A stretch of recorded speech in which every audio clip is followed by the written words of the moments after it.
کمال جرت، کمال ہمت اور کمال حکمت عملی سے ان کو ناکام بنایا.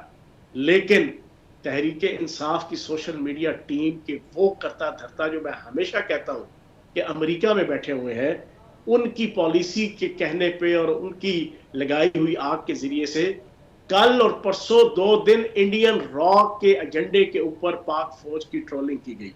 اور پھر وہ والا 9 مئی کا واقعہ جس میں ایم عالم کا اختیارہ جو شو کیس کے طور پہ کہیں پر موجود تھا اور اس کو جلایا گیا تھا، وہ دکھا کر سوشل میڈیا پہ اتنا نیگیٹو زہر اگلا گیا پاک فوج کے خلاف اور پاک فضائیہ کے خلاف کہ یقین جانے شرمندگی سے سر جھک جاتا تھا ہر اس ٹویٹ کو دیکھ کے اور ہر اس پوسٹ کو دیکھ کے. میں پوری پاکستانی قوم سے گزارش کروں گا، خدا را اپنا دل، اپنا دماغ، اپنا ذہن کھولیں اور اس چیز کا احساس کریں کہ اس وقت یہ تحریک انصاف کا سوشل میڈیا ٹیم اور یہ لوگ کس انداز سے غیر ملکی طاقتوں، ملک دشمن عناصر کے ہاتھوں استعمال ہو کر وہ مسلسل پاکستان کی ریاست کو، پاکستان کی آئیڈینٹی کو، پاکستان کی سوورینٹی کو اور پاکستان کی بقا کے جو ہے وہ درپے ہوئے ہیں.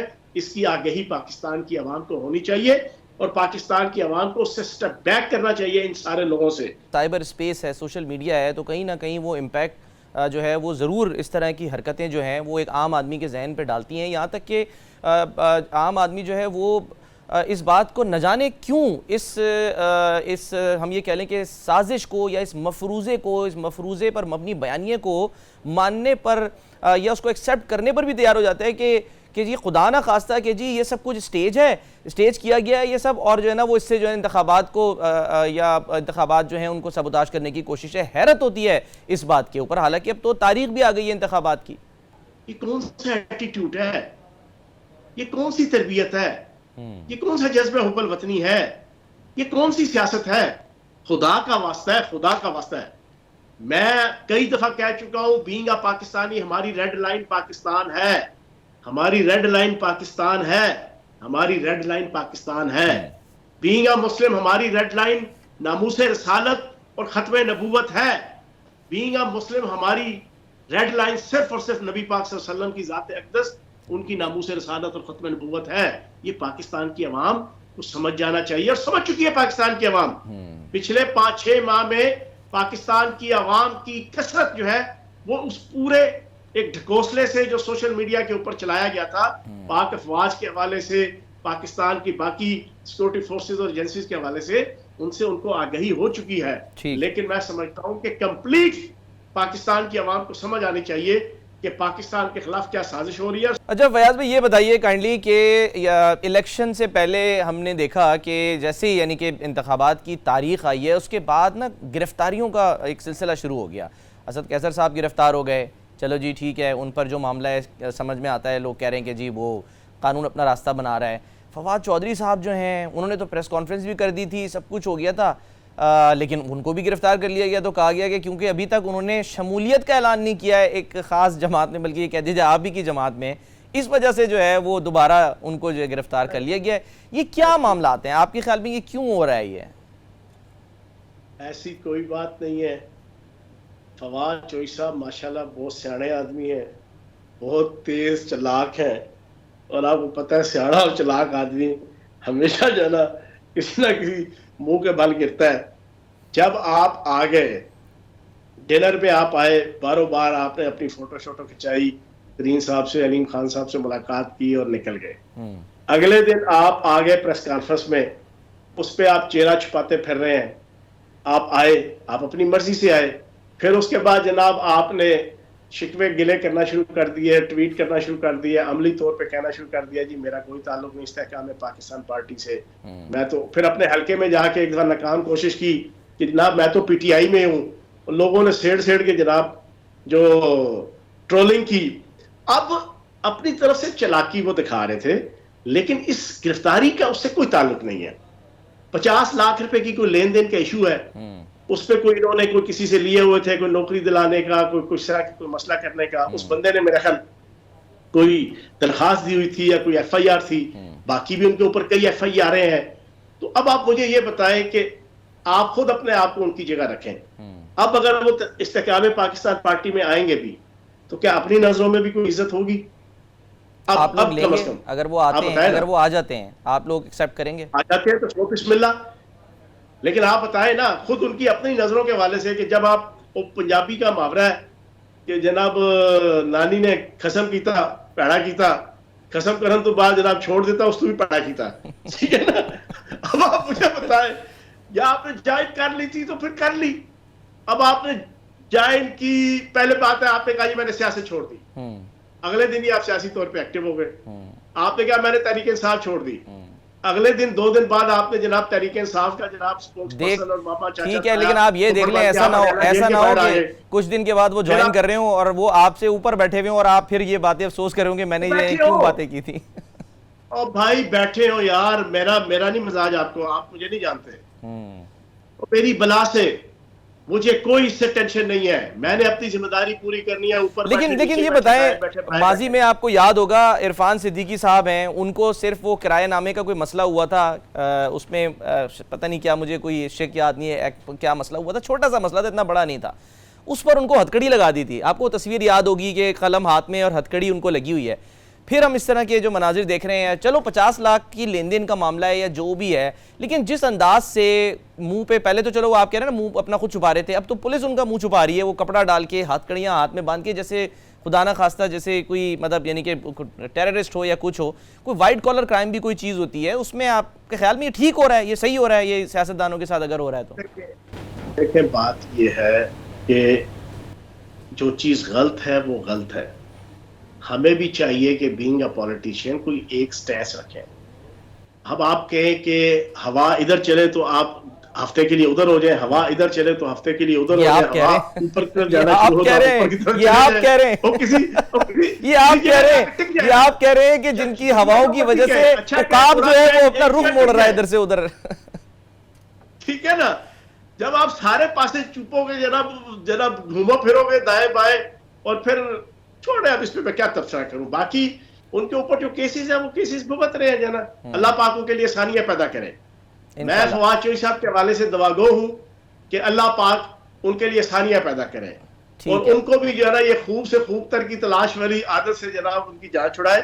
کیونکہ مجھے یاد ہے انہوں نے ایک مزاحیہ ٹاک شو میں جب یہ وزیر اطلاعات ہمارے ہوتے تھے آج سے 3 سال پہلے، تو وہ اس نے پوچھا جناب اینکر نے کہ ہاں جی آپ تحریک انصاف پہ ٹکیں گے کہ آگے کہیں جائیں گے.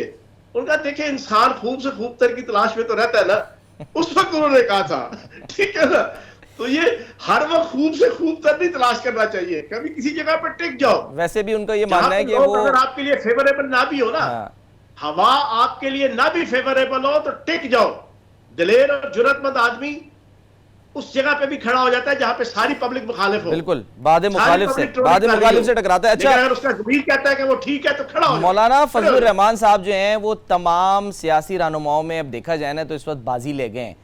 وہ دیکھیں وہ پہنچ گئے ادھر، وہاں جا کے ملیں قطر میں وہ اسماعیل ہانیہ صاحب سے، اور اس کے علاوہ اب یہ کہا جا رہا ہے کہ وہ آگے غزہ کی طرف جو ہیں وہ جا رہے ہیں. تو یہ تو بڑی آپ کے خیال میں زبردست انہوں نے مطلب یعنی کہ ایک ایکٹیویٹی، ایک کام کیا ہے کہ یہاں پر سب لوگ احتجاج کر رہے تھے، وہ چلے گئے وہاں.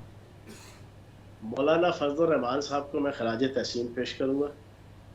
مولانا فضل الرحمان صاحب کی اگر اس ایکٹ کے اوپر میں جسے کہتے ہیں نا کہ دل کی اتھاہ گہرائیوں سے ان کے لیے اچھے الفاظ ادا کروں گا، اور مجھے امید ہے کہ وہ جو کوئی پازیٹیو رول پلے کر سکیں غزہ کے مظلوم مسلمانوں کے لیے، فلسطین کے مظلوم مسلمانوں کے لیے، جو بھی دامے درمے سخنے کوئی پولیٹیکل پارٹی، کوئی مذہبی جماعت کوئی بھی کردار ادا کرتا ہے، تو ہمیں جناب سیاست سے ہٹ کے ہمیں اس کو جناب اپریشیٹ کرنا چاہیے. بہرحال بہت بہت شکریہ. ہمارے ساتھ موجود فیاض الحسن چوہان صاحب اپنا موقف جو ہے وہ دے رہے تھے موجودہ سیاسی معاملات کے اوپر بھی.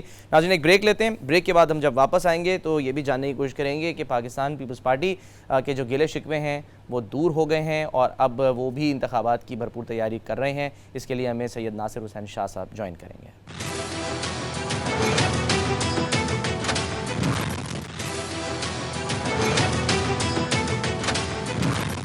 ویلکم بیک جی. پاکستان کی سیاست جو ہے اس وقت اس میں ہم یہ دیکھ رہے ہیں کہ نہ صرف یہ کہ انتخابی جو مہم ہے اس کا باقاعدہ طور پہ سیاسی جماعتوں نے آغاز کر دیا ہے، بلکہ وہ گلے شکوے جو کیے جا رہے تھے الیکشن کی تاریخ نہ آنے کی وجہ سے وہ بھی اب کچھ کم ہو گئے ہیں کیونکہ الیکشن کی تاریخ آ گئی ہے، لیکن الیکشن سے پہلے کس قسم کے سیاسی اتحاد ہو سکتے ہیں اور کیا اب بھی الیکشن کی شفافیت پر کسی قسم کا کوئی سوال جو ملک کی بڑی سیاسی جماعتیں ان کو ہے، اسی پر ہم بات کریں گے۔ اور اس کے لیے ہمیں خاص طور پہ جوائن کیا ہے پاکستان پیپلز پارٹی کے سینئر رہنما جناب سید ناصر حسین شاہ صاحب نے۔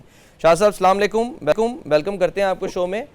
وعلیکم السلام۔ جی شاہ صاحب یہ فرمائیے گا کہ جو اس وقت انتخابات کی تاریخ آئی ہے، ظاہر ہے وہ تو اب یہ کلیئر ہو گیا کہ جی اس پر کسی قسم کا کسی کو بھی اب یہ شک و شبہ کا اظہار کرنے کی جو ہے وہ ضرورت نہیں ہے، الیکشن تو ہوں گے، لیکن آپ لوگوں کو ظاہر اعتراض تھا کہ جی الیکشن شیڈیول فوری طور پہ آنا چاہیے، تو تاریخ تو آ گئی، انتخابی شیڈیول ابھی تک نہیں آیا، اس پر ابھی بھی کوئی اعتراض ہے آپ کو یا نہیں؟ اب آپ کی تسلی تشفی ہو گئی ہے؟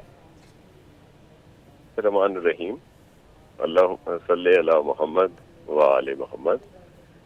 دیکھیں، ہم اس کو ویلکم بھی کرتے ہیں، یہ جو بھی ڈیٹ آئی ہے، اور ہمیں پورا یقین ہے کہ الیکشن 8 فروری کو ہو جائیں گے، کیونکہ چیف جسٹس آف پاکستان اور سپریم کورٹ کے توسط سے ہی یہ ڈیٹ سامنے آئی ہے، جس میں پریزیڈنٹ صاحب بھی اور الیکشن کمیشن سب کا متفقہ یہ ایک قسم کی جو اناؤنسمنٹ ہے، تو بالکل پر امید ہیں۔ لیکن ہم شروع سے ہی کہتے تھے کہ جتنا جلد وہ الیکشن ہو، اور الیکشن کا شیڈول جو ہے وہ الیکشن کمیشن کو دے دینا چاہیے، وہ بات ہم اب بھی کریں گے کہ ان کو دینا چاہیے، لیکن ہم اس اعلان سے اس حد تک مطمئن ہیں کہ چلیں الیکشن ضرور ہوں گے، اور چلیں 8 فروری کو ہی ہو جائیں، یہ بھی ٹھیک ہے، کوئی اس میں ابہام نہیں ہے۔ ٹھیک ہے۔ اور شاہ صاحب جو لیول پلینگ فیلڈ کی آپ لوگ بات کر رہے تھے، جو اس وقت حالات ہیں ملک کے، جس طرح سے گرفتاریاں بھی ہو رہی ہیں، آپ کو لگ رہا ہے کہ لیول پلینگ فیلڈ اب بھی کچھ سیاسی جماعتوں کو نہیں مل رہی؟ دیکھیں، چیئرمین بلاول بھٹو زرداری صاحب نے جو لیول پلینگ فیلڈ کی بات کی تھی، وہ سب پارٹیز کے لیے کہی تھی، جس کا غلط مطلب اس وقت لے لیا گیا کہ پیپلز پارٹی کوئی اپنے لیے کوئی مراد چاہتی ہے، کوئی لیول پلینگ فیلڈ کی بات کر رہی ہے۔ حالانکہ یہ تاریخ کی ایک حقیقت ہے کہ پاکستان پیپلز پارٹی کو کبھی بھی سپورٹ کسی بھی الیکشن میں نہیں ملی، اور نہ ہی ہمیں چاہیے۔ ہمیں عوام سے ہی جو فیصلہ ہوتا ہے ہم اسی کو قبول کرتے ہیں، اور جمہوریت کے لیے جو بہتر ہے ہم اسی کی ہمیشہ بات کرتے ہیں۔ تو لیول پلینگ فیلڈ چیئرمین صاحب نے سب کے لیے کہی تھی، اور ظاہر ہے کچھ گرفتاریاں، کچھ اس طرح کے ایشوز ہیں جن پہ ایف اینڈ بٹس آتے ہیں، اور کچھ گرفتاریاں بالکل صحیح ہیں کہ جنہوں نے وہ سوچ، وہ ذہن سازی کی، انتہا پسندی کی، بدتمیزی کی، دہشت گردی کی، جن کی وجہ سے 9 مئی کا واقعہ بھی ہوا، اور بھی بہت ساری چیزیں سامنے آئیں، تو جو قانونی طور پر کیسز کو فیس کر رہے ہیں، ان کو تو جو بھی قانون یا عدالتیں جو بھی سزا ملتی ہے یا ان کو بری کر دیا جاتا ہے تو وہ اس پہ منحصر ہے۔ باقی ہم لوگ یہ ضرور چاہتے ہیں کہ سب کو موقع ہونا چاہیے الیکشن میں حصہ لینے کا۔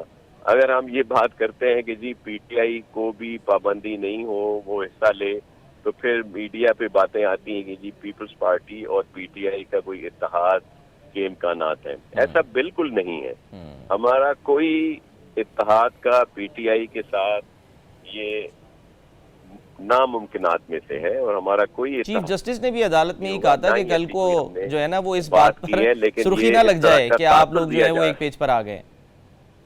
دیکھیں، یہ اب وہ الیکشن اگر پی ٹی آئی چاہتی ہے، اور ہم بھی شروع سے کہہ رہے ہیں، اگر اس کو ایک پیج پہ کہنا اور آپس میں اتحاد کہتے ہیں تو چلیں الیکشن کی بات پہ ہمارا اتحاد کہہ لیں، لیکن الیکشن کرانے کی بات پر الیکشن کا اتحاد نہیں ہے، اور نہ ہی ہمارا کوئی آئندہ بھی ان کے ساتھ اتحاد ہوگا۔ دیکھیں، جو دیگر پی ڈی ایم کی پارٹیز تھیں یا جو الائنس پہلے رہا ہے گورنمنٹ کا، ان کا اتحاد تو ہو سکتا ہے، لیکن الیکشن کے بعد بھی پی ٹی آئی سے ہمارا کوئی اتحاد جو ہے وہ ممکن نہیں ہے، الیکشن میں تو بالکل بھی نہیں ہوگا۔ اچھا، کیٹیگوریکلی آپ جو ہے وہ کر رہے ہیں، اور آپ کا تعلق جس جماعت سے ہے اس کے جو ظاہر چیئرمین کو چیئرمین ہیں وہ تو یہ کہتے ہیں کہ جی مفاہمت اور اس کے دروازے ہمیشہ کھلے رہتے ہیں بات چیت کے. جی بالکل، میں نے جیسے کہا کہ اب بھی اگر ہماری اس وقت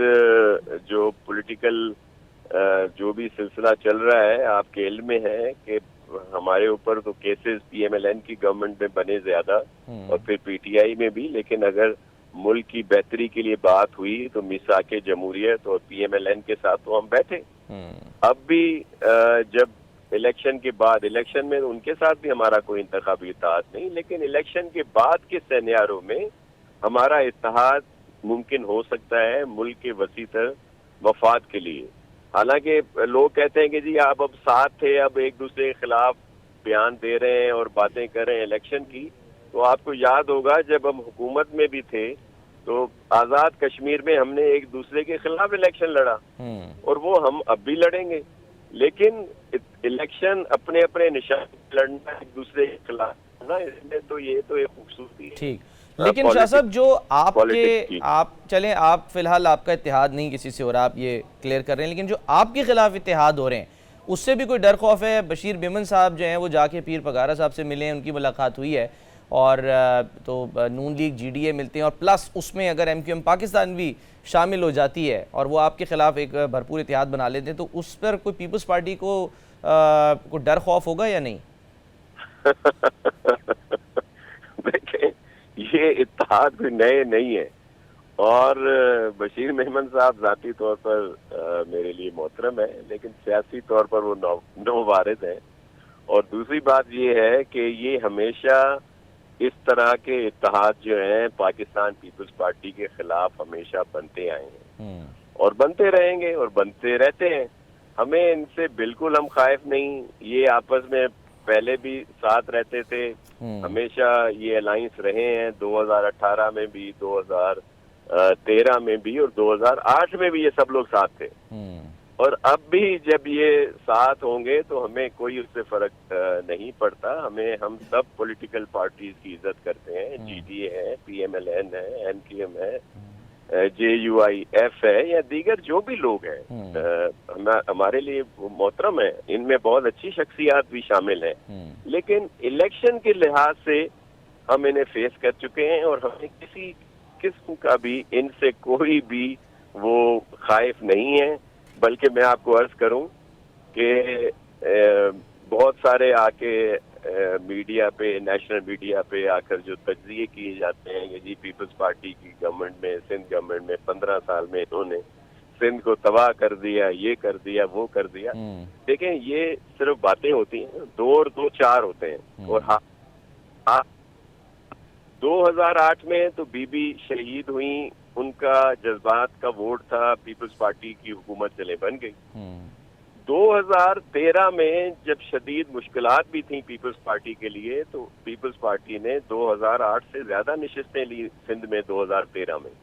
اور 2018 میں آپ کے علم میں ہے کہ جس طرح یہ آر ٹی ایس کے ذریعے اور پورا زور لگا دیا گیا تھا کہ جی عمران خان کو لانا ہے، اور یہ سارے لوگ ان کے ساتھ تھے. اس وقت بھی اگر آپ الیکشن الائنس نکالیں گے 2018 کا، تو پی ٹی آئی بھی ان کے ساتھ تھی، اپنا جی ڈی اے والوں. ٹھیک شاہ صاحب، لیکن آج کل ایک اور بھی الزام لگ رہا ہے نا، ہمارے خلاف الیکشن لڑے تھے، لیکن ہم نے 18 میں بھی زیادہ نشستیں لی. ٹھیک، اور اب یہ 24 فروری تو ہم پورا سویپ کر رہے ہیں، کراچی بھی سے لے کے کشمیر تک. ہمیں شاہ صاحب ایک بات بتا دیں کہ جو ابھی حالیہ دنوں میں ایم کیو ایم پاکستان جلسے کر رہی ہے، تو اس میں وہ الزام لگا رہی ہے، مصطفیٰ کمال صاحب کہہ رہے ہیں کہ جی آپ لندن والوں کو پیسے دے کر ان کو کہہ رہے ہیں کہ جی یہاں بوائیکاٹ کے اعلانات کرواؤ. دیکھیں، ایم کیو ایم کے یہ دوست جو ہیں ہمارے، میرے لیے ذاتی طور پر میرے سب کے ساتھ اچھے وہ ہیں، کہہ لیں جو بھی ان کے ساتھ تعلقات میرے لیے ذاتی طور پر بہت محترم ہیں. لیکن دیکھیں، اس وقت ایم کیو ایم بہت برے حالات میں ہے. آپ ان کے جلسوں سے اندازہ کر سکتے ہیں جو ان کے جلسے ہو رہے ہیں، اور ان کے اسی آپس کا جو بھی ایشو تھا، انتشار کہہ لیں یا جو کچھ بھی تھا، انہوں نے بائیکاٹ کیا بلدیاتی انتخابات کا، کیونکہ یہ سمجھ رہے تھے کہ ان کا کچھ نہیں آئے گا. بلکہ اس کی بڑی مثال یہ تھی نا سر، اس میں کوئی دو، میں وہی کہہ رہا ہوں نا کا حصہ ہے، ان کو تو جٹا نہیں سکتے نا ان کے دوست ہمارے. الیکشن ہوئے، جو ان کی سیٹیں تھیں وہاں پہ جب یہ سارا سلسلہ چل رہا تھا تو وہ انہوں نے بری طرح ہاری ہیں. لوگ ان کے لیے ووٹ پہ نکلے ہی نہیں. کیا اس وقت ہم نے لوگوں کو کہہ رہے تھے کہ بائیکاٹ میں جائیں یا کیا تھا؟ لوگ ان سے، میں کیا نہیں کہنا چاہتا، ابھی انتخابات دور ہیں اور ہمارے ابھی سب کے ساتھ بات چیت بھی چل رہی ہے، لیکن یہ اس چیز کا شکار ہے. جس طرح پی ٹی آئی ہے وہ جس طرح تتر بتر ہوئی ہے، یا جس طرح آپ نے دیکھا کہ آر ٹی ایس کے ذریعے ان کو جتا دیا گیا تھا. بعد کے جو بائی الیکشن ہوئے ہیں، فیصل واڈا صاحب کا الیکشن یاد ہوگا آپ کو کہ وہ بہت کتنے ووٹ لے کے کامیاب ہوئے تھے. جب خان صاحب کی حکومت میں ہی بائی الیکشن ہوا، 6 نمبر پہ پی ٹی آئی آئی. شاہ صاحب بہت بہت شکریہ. سید ناصر حسین شاہ صاحب ہمارے ساتھ موجود اور پیپلز پارٹی کا موقف دے رہے تھے. ایک بریک لیں گے ناظرین، اور بریک کے بعد جب ہم واپس آئیں گے تو ملک کی معیشت سے متعلق بات کریں گے.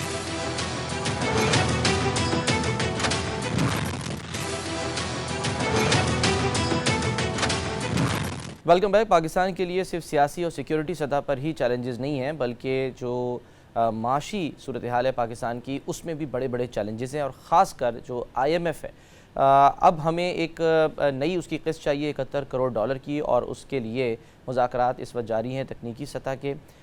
ان مذاکرات میں پاکستان کی طرف سے جو پچھلے اقدامات ہیں اس کی بھی رپورٹ پیش کی جا رہی ہے، اور آئی ایم ایف کی طرف سے بھی اب کچھ نئے مطالبات بھی سامنے آ رہے ہیں. تو اسی پر ہم بات کریں گے. ہمیں خاص طور پہ اس کے لیے جوائن کیا ہے معاشی امور کے ماہر ہیں ڈاکٹر اکرام الحق صاحب.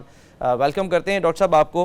ڈاکٹر صاحب ظاہر ہے رپورٹ پیش ہو رہی ہے، لیکن ہمیں اب یہ بھی کچھ اطلاعات آ رہی ہیں، خبریں آ رہی ہیں کہ جی مطالبات سامنے آ رہے ہیں آئی ایم ایف کی طرف سے کہ جی آپ ٹیکس نیٹ میں بہتری لے کر آئیں، اگلے 10 مہینے کا جو ٹیکس پلان ہے آپ وہ پیش کریں. اس کے علاوہ یہ بھی وعدہ کریں کہ جی کوئی جو ایمنسٹی اسکیم ہے وہ نہیں لائی جائے گی. پھر جو سفید ہاتھی ہیں اس وقت پاکستان کے جو بڑے ادارے ہیں ان سے بھی چھٹکارا حاصل کیا جائے، اور ظاہر ہے اس کے لیے ہم وہ سن رہے ہیں پرائیویٹائزیشن جو ہے اس کی بات ہو رہی ہے. سر کتنا اس وقت یہ بڑا چیلنج ہے پاکستان کے لیے؟ جی شکریہ. یہ کافی مشکل حالات ہیں، کیونکہ یہ کہا گیا ہے فیڈرل بورڈ آف ریونیو کی طرف سے کہ چونکہ امپورٹس کے اوپر قدغن ہے اور ہماری جو والیوم ہے وہ بہت کم ہے، اس لیے یہ جو 9.7 کا ہدف رکھا گیا ہے ٹریلین کا، یہ اس میں کچھ مشکلات ہو سکتی ہیں. مگر آئی ایم ایف سے پہلے ہی ہمارے جو نگران وزیر خزانہ ہے وہ فرما چکی ہیں کہ آپ اس کو ڈبل کریں. اب ظاہر ہے اس سے ذرا متضاد سگنل جاتے ہیں، کیونکہ ٹیکس کی بیس اس لحاظ سے تو بہت ابھی تک جو ہے وہ غیر تسلی بخش ہے کہ ہمارے جو فائلرز ہیں وہ بہت کم ہے. اگرچہ ہم 130 ملین لوگوں سے ایڈوانس ٹیکس تو لے لیتے ہیں، مگر ان میں سے صرف 2% نے یہ جو 30 اکتوبر تک تھا ریٹرنز فائل کی ہیں. تو یہ ایک ہمیں بڑا چیلنج ہے ریسورس موبلائزیشنز کی سطح کے اوپر. پھر دوسری طرف ہمارا بہت جو انٹرسٹ پیمنٹ ہے وہ 7.3 رکھی تھی بجٹ میں، وہ بھی 8.5 ٹریلین ہونے کا خطرہ ہے. تو اس میں اتنا گیپ آئے گا، اس کو بھی تو ظاہر ہے پھر ریونیو بڑھانے سے میٹ کیا جائے گا، کیونکہ اس کے لیے تو کوئی اور اخراجات کم کرنے کی پوزیشن میں نہیں ہے. سر ریونیو کیسے بڑھایا جائے گا پھر اس سلسلے میں؟ ہم کیا دیکھیں گے؟ کوئی نئے ٹیکسز لگائے جائیں گے، پیٹرول کی قیمتیں بڑھائی جائیں گی، بجلی کی جو قیمت ہے وہ پہلے ہی بڑھا دی گئی تھی، اور اس پہ جو پیٹرول کے اوپر پی ڈی ایل ہے اس کو بھی اس کو بڑھا دیا گیا تھا. تو اور مزید کیا آپ کے خیال میں ٹیکسز لگ سکتے ہیں سر؟ جی میرا خیال ہے کہ نئے ٹیکسز تو شاید نہیں لگے گی، کیونکہ 60 روپے جو آپ نے فرمایا پیٹرولیم لیوی آلریڈی پیٹرول پہ تو لگا ہوا ہے، ڈیزل پہ ابھی 50 ہے، اس کو بھی 10 اور بڑھا لیں گے. مگر اس سے کہیں زیادہ میرے خیال میں ایڈمنسٹریٹو میئرز کی طرف آئی ایم ایف کا اشارہ ہے کہ آپ وہ گیپ فل کریں جو فائلرز اور نان فائلرز کے درمیان ہے، اور وہاں سے ریونیو جنریٹ کریں. اور یہ کتنا سر یہ تو لیندھی پروسیس نہیں ہے؟ ظاہر سی بات ہے، کیونکہ ہم اتنے پچھلے ایک سال میں بھی دیکھیں تو اتنا کوئی بہت زیادہ ڈیفرنس تو نہیں لے کر آ پائے کہ ہم نے کوئی فائلرز کی تعداد میں بہت بڑا اضافہ کر لیا ہو. تو یہ تو ایک لانگ ٹرم پروسیس ہے. صحیح فرمایا آپ نے. اس پہ میرا خیال ہے چونکہ یہ مارچ میں ختم ہو جائے گا اسٹینڈ بائی، تو اس کے اوپر کچھ مشکلات جو ہیں وہ تھوڑا سا اگر نہیں بھی پورا ہوگا بجٹ تو اس کے بارے میں میرے خیال میں انڈرسٹینڈنگ آلریڈی ہے. لیکن اس سے ذرا زیادہ مشکل بات یہ بھی ہے کہ 6.5 ٹریلین جو باہر سے ہم نے ڈالر، کیونکہ وہ تو ڈالر ٹرم میں ہے، جس کے لیے فائنینسنگ آنی تھی، وہ بھی اب چونکہ مڈل ایسٹ میں ایک جنگ کی سی صورتحال ہے تو اس کی وجہ سے بھی پریشانی ہے کہ وہ ہم کہاں سے ریز کریں گے۔ اچھا سر، ایک اور بھی بات کہ اس وقت جو انٹرسٹ ریٹ ہے وہ بھی تقریباً 22% پہ ہے، اور آپ کو یاد ہوگا جب کووڈ تھا اس سے پہلے پری کووڈ 6% تھا جہاں تک مجھے یاد ہے۔ اس وقت تو یہ کہا گیا کہ جی کووڈ ہے، دنیا بھر میں ریٹ جو ہیں وہ بڑھ رہے ہیں، جہاں زیرو تھا اس کو بھی جو ہے وہاں پر انٹرسٹ ریٹ بڑھا دیا گیا تو ہم بھی مجبور تھے۔ سر کووڈ تو گزرے ہوئے اب زمانہ ہو گیا نا، اب تو حالات نارمل ہو گئے، تو وہ اب اس کا بہانہ جو ہے وہ ہم کب تک فیس کر سکتے ہیں؟ مطلب اس کو گزرے ہوئے بھی اب کئی سال ہو چکے ہیں، اس کی کیا وجوہات ہیں؟ آپ کو لگ رہا ہے کہ آنے والے دنوں میں کوئی انٹرسٹ ریٹ جو ہے اس کو بھی کم کیا جا سکتا ہے یا کیا جانا چاہیے؟ جی میرا خیال ہے کہ بہانہ تو بالکل بھی نہیں ہے آپ، لیکن مسئلہ بھی یہ ہے کہ حکومت بہت زیادہ نوٹ پرنٹ کر رہی ہے۔ جو پچھلا بجٹ بنا کر گئی تھی پی ڈی ایم کی گورنمنٹ، اس میں گیپ اتنا زیادہ تھا، سب کو پتا تھا، اور پھر جیسے میں عرض کر رہا تھا کہ جو ہماری ڈیٹ سروسنگ ہے وہ 7.3 ٹریلین کی ہم نے بجٹ کیا اور وہ 8.5 پہ جانے والی ہیں۔ اب یہ جو اس وقت ہم مہنگائی دیکھ رہے ہیں یہ تو زیادہ اس وجہ سے ہے کہ حکومت خود جو ہے وہ بہت زیادہ جو نوٹ ان سرکولیشن، جسے منی ان سرکولیشن ہم کہتے ہیں، اس کی طرف جا رہی ہے اور اس سے مہنگائی ہو رہی ہے۔ جب اس حالات میں ہو تو پھر تو کبھی بھی آئی ایم ایف ہمیں اجازت نہیں دے گا کہ ہم اپنا جو مارک اپ جو اس وقت ڈسکاؤنٹ ریٹ ہے، یہ پالیسی ریٹ ہے اسٹیٹ بینک کا، اس کو کم کرے۔ بلکہ آپ نے دیکھا کہ اس ہفتے ہم نے دیکھا کہ پھر جو سینسٹیو انڈیکس تھا اس میں عام کھانے پینے کی چیزوں میں جو ویکلی اور منتھلی تھی وہ بڑا، لوگوں کے لیے بہت مشکل ہے کہ وہ اس مہنگائی کا سامنا کر سکے جب آمدنی بھی نہیں بڑھ رہی۔ تو مجھے آنے والے دنوں میں کچھ ایسا نظر نہیں آتا کہ ہمارا ڈسکاؤنٹ ریٹ کم ہوگا۔ ٹھیک، اور سر لیکن یہ بتائیں کہ ڈالر کا جو ریٹ ہے وہ ہم دیکھ رہے تھے کہ ایک دم ڈراسٹیکلی جو ہے وہ نیچے آیا، پھر پچھلے کچھ دنوں سے جو ہے وہ ہم دیکھ رہے ہیں کہ واپس ڈالر جو ہے وہ بڑھا ہے۔ اب اگر ہم ظاہر ہے ایکسپورٹر سے پوچھیں گے سر تو وہ تو بڑا خوش ہوگا، امپورٹر سے پوچھیں گے تو وہ ظاہر ہے پھر روتا ہے کہ یہ کیا ہو رہا ہے۔ اگر یہ آئی ایم ایف کا جو ایک نئی قسط ہمیں مل جاتی ہے تو اس سے بھی آپ کو لگتا ہے کہ اسٹیبلٹی آئے گی، ڈالر کا ریٹ کم ہو سکتا ہے؟ جی میرا خیال ہے کہ حکومت نے ایک مائنڈ جو ہے وہ آئی ایم ایف کو دے دیا ہے کہ یہ جو کریکشن ہوئی ہے، پہلے کچھ ایڈمنسٹریٹو میئرز ہوئے جس کی وجہ سے وہ نیچے آیا، اور پھر کہیں جا کر یہ 270 تو بھی نہیں بلکہ میں کہوں گا 280 کے قریب شاید یہ طے پائے گا کہ اتنی ڈی ویلیویشن تو پاکستان کو ذہنی طور پر مان ہی لی ہے۔ تو اس کو اب آفیشیل ہی سمجھنا چاہیے، اور صرف وہ 70 ملین ڈالر آنے سے تو کام نہیں ٹھیک ہوگا۔ ڈالر کے لیے تو جب تک فنڈامنٹلز ٹھیک نہیں ہوں گے، ہماری جو دو بہت اہم ہیں اس کے ذرائع، ایک ہماری انورڈ ریمیٹنسز ہے وہ نہیں امپروو ہو رہی اور ایکسپورٹس بھی گر رہی ہیں، جب تک یہ دونوں بہتر نہیں ہوں گی تو ڈالر تو اسی طرح سے ہمیں مشکل کا شکار رہیں گے۔ ٹھیک ہے سر، بہت بہت شکریہ ڈاکٹر اکرام الحق صاحب، موجود معاشی امور کے ماہر، اور اگر ایک جملے میں اس کو ہم منتج کریں تو یہ کہہ سکتے ہیں کہ جی ایک قرض کا دریا ہے اور ڈوب کے جانا ہے۔ اپنا بہت خیال رکھیے، اللہ حافظ۔